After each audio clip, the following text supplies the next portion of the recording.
I spoke with a podcast host last week, and she told me she stopped her podcast. After her season 1, she was done. Because it was not because she lost passion for her show. It was what came after it. The operation side of things. The many moving parts when it comes to running a podcast. So you hit record. Now you have to, if you have somebody on your team, now you got to delegate those files out to your editor, or have somebody write show notes, or even all the things that you're doing yourself.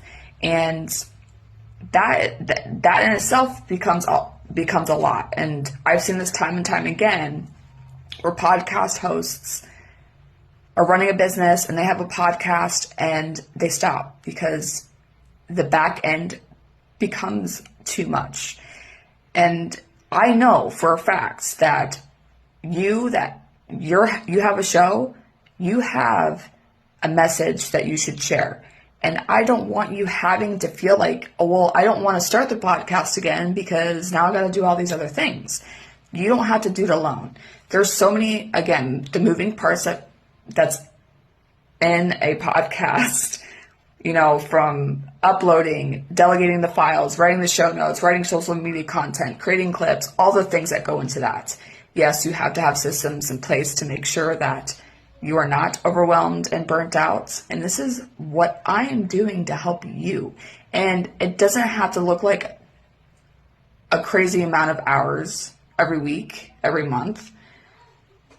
But I'm telling you right now, I want you to, before the weekend, next week, one day, sit down and write out everything that you do in your business and on your podcast. And do an audit, see how much time it's taking you to do X, Y, and Z.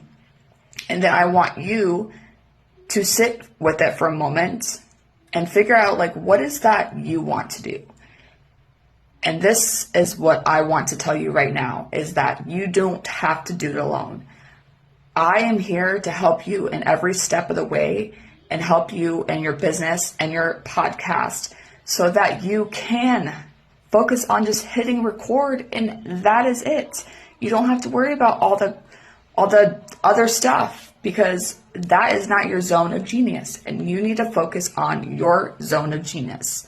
So let's have a conversation. You can send me a message today, send me a DM, let's have a conversation. I will add my email address down below so that you can email me too if you want to do it that way. And let's make sure that your message gets heard without you feeling overwhelmed, because that is what I'm here for. I'm here to make sure that you can do what you want to do and what you want to focus on. So I will talk to you soon.